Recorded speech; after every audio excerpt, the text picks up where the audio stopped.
Los Angeles AP, a tentative settlement has been reached in a lawsuit that alleged James Franco intimidated students at an acting and film school he founded into gratuitous and exploitative sexual situations, attorneys for the plaintiffs said Saturday. The two sides filed a joint status report in Los Angeles Superior Court telling a judge a settlement had been reached in the class action lawsuit brought by former students at the now-defunct school, Studio 4.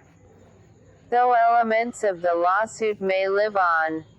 The document was filed on February 11, but the settlement has not previously been reported. Actresses and ex-students Sarah Tither-Kaplan and Toni, who first filed the lawsuit in 2019, have agreed to drop their individual claims under the agreement, according to the court filing. Their lawsuit said Franco pushed his students into performing in increasingly explicit sex scenes on camera in an orgy-type setting that went far beyond those acceptable on Hollywood film sets. It alleged that Franco sought to create a pipeline of young women who were subjected to his personal and professional sexual exploitation in the name of education, and that students were led to believe roles in Franco's films would be available to those who went along. The lawsuit said the incidents occurred in a master class on sex scenes that Franco taught at Studio 4, which opened in 2014 and closed in 2017. The two sides had been in discussions on a settlement for several months, and the lawsuit's progress had been paused while they talked.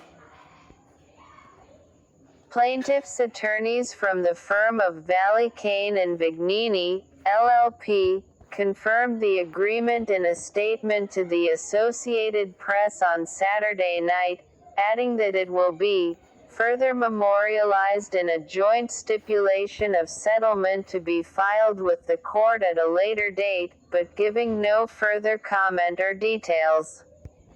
After-hours emails seeking comment from attorneys for the defendants were not immediately returned.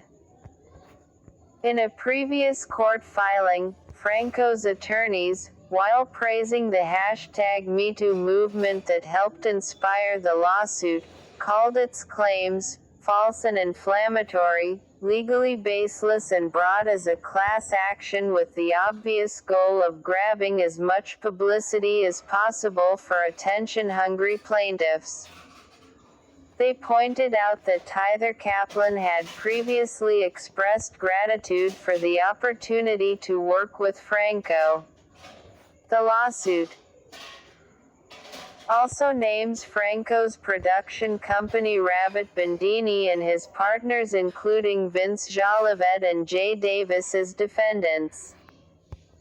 The sexual exploitation allegations of other plaintiffs in the class action will be dismissed without prejudice, meaning they may be refiled, the joint status report said.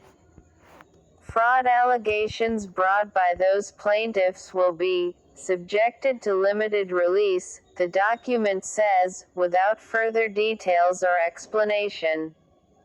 The document does not reveal how much money may be involved in the deal.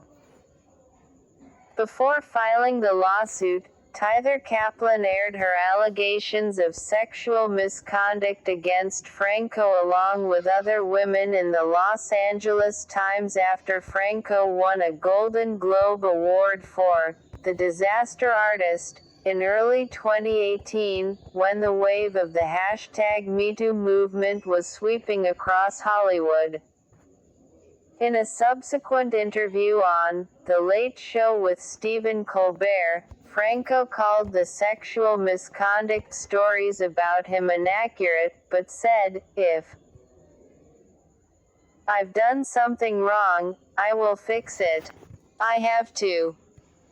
Franco, 42, best known for starring in comedies with Seth Rogen, has generally kept a low profile since the allegations arose in what had been a highly productive period that culminated in the acclaimed Disaster Artist.